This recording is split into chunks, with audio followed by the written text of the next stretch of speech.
News तक अब नए अंदाज में।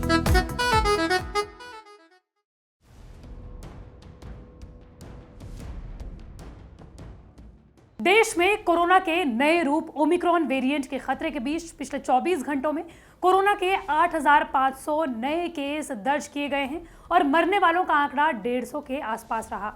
देश में अब तक 23 ओमिक्रॉन वेरिएंट से संक्रमित केस दर्ज किए गए हैं, लेकिन इसी बीच देश के 8 राज्य ऐसे हैं जहां कोरोना संक्रमण के केस तेजी से बढ़ रहे हैं, जहां जांच में लिए गए सैंपल्स में से 25% लोग कोरोना संक्रमित मिल रहे हैं।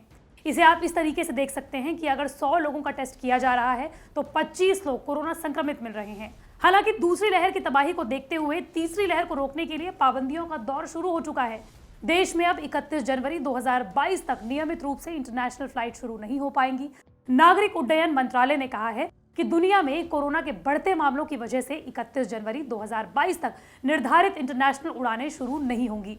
लेकिन पाबंदियां कहां-कहां, किस-किस राज्य में शुरू हो गई हैं, आइए बताते हैं आपको इसी वीडियो में। नमस्कार, मैं हूं आपके साथ श्रेया बहुगुणा और आप देख रहे हैं न्यूज तक। हालांकि पाबंदियों के इस दौर में ओमिक्रॉन को लेकर एक राहत भरी खबर आई है, जहां यूरोप की नियामक संस्था European centre for disease prevention and control ने एक बयान जारी करते हुए कहा है कि 9 दिसंबर तक ओमिक्रॉन के जितने भी मामले सामने आए हैं वो या तो असिम्प्टोमेटिक हैं या फिर माइल्ड इन्फेक्शंस हैं। कोरोना की एंट्री के बीच देश के कई राज्यों में कोरोना की आर वैल्यू यानी कि रिप्रोडक्शन वैल्यू अब बढ़ने लगी है। कई राज्यों में फिर से चिंताजनक 1 के आसपास ये वैल्यू हो गई है। 2 दिसंबर तक के आंकड़े बताते हैं कि देश की आर वैल्यू 0.95 थी। चिंता वाली बात यह है कि तेलंगाना, ओडिशा, जम्मू कश्मीर, कर्नाटक, मिजोरम में आर वैल्यू एक बार फिर से 1 से ज्यादा हो गई है। कोरोना के एक्टिव मरीजों में गिरावट शुरू होने के लिए आर वैल्यू का 1 से कम होना जरूरी होता है। जब कोरोना की आर वैल्यू 1 से कम होती है तभी माना जाता है कि कोरोना अब धीरे धीरे खत्म हो रहा है। आर वैल्यू यानी कि रिप्रोडक्शन वैल्यू ये बताती है कि कोरोना से इन्फेक्टेड एक शख्स से कितने लोग इन्फेक्ट हो रहे हैं। अगर आर वैल्यू 1 से ज्यादा होती है तो इसका मतलब यह है कि एक कोरोना संक्रमित एक या उससे ज्यादा शख्स को संक्रमित कर रहा है, यानी कि 100 संक्रमित शख्स 100 या उससे ज्यादा लोगों को कोरोना संक्रमित कर रहे हैं। बहरहाल, कोरोना से बचने के लिए जिस तरह से पाबंदियां लगाई जा रही हैं, अब उसके बारे में बात करें तो कोरोना की एक और लहर से बचने के लिए उत्तर प्रदेश के लखनऊ के बाद अलग अलग जगह पाबंदियां शुरू कर दी गई हैं। ताजा नाम गाजियाबाद का जुड़ा है, जहां कोरोना को रोकने के लिए 27 जनवरी 2022 तक धारा 144 लागू कर दी गई है। इसके बाद से किसी भी सार्वजनिक जगहों पर 5 से ज्यादा लोग इकट्ठा नहीं हो सकते हैं।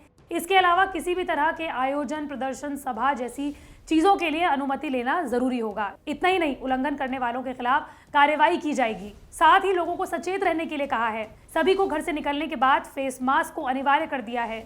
Stadium, gym, swimming pool, cinema hall और रेस्टोरेंट को चलाने के लिए कोरोना के तमाम प्रोटोकॉल को भी मानना अब जरूरी होगा। इसके साथ ही देश में 31 जनवरी 2022 तक नियमित रूप से कोई भी इंटरनेशनल फ्लाइट शुरू नहीं हो पाएगी। कोरोना के नए वेरिएंट ओमिक्रॉन के बढ़ते टेंशन के बीच अब अंतर्राष्ट्रीय उड़ानों को फिर से शुरू करने वाले फैसले पर रोक लगने की आशंका पहले से ही थी। डीजीसीए ने एक बयान में कहा है कि पहले के आदेश में आंशिक बदलाव करते हुए भारत से आने जाने वाली इंटरनेशनल कमर्शियल पैसेंजर उड़ानों के निलंबन को 31 जनवरी तक बढ़ाने का फैसला लिया गया है। कोरोना वायरस के कहर के बीच मार्च 2020 में नियमित अंतर्राष्ट्रीय उड़ानों को बंद कर दिया गया था।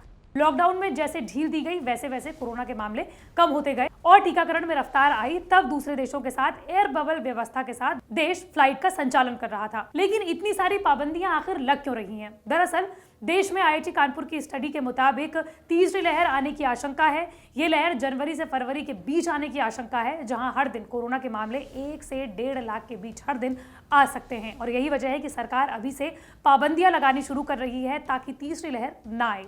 लेकिन अगर आप ये चाहते हैं कि पाबंदियों का दौर जल्द से जल्द खत्म हो, लॉकडाउन न लगे, तो आपको क्या करना है? आपको सबसे पहले वैक्सीन लगानी है, आपको फेस मास्क जरूर लगाए रखना है, सोशल डिस्टेंसिंग का पालन करना है और अपने हाथों को बार बार धुलते रहना है। मंडे टू फ्राइडे में इसी तरह की वीडियो आप तक लाती रहूंगी।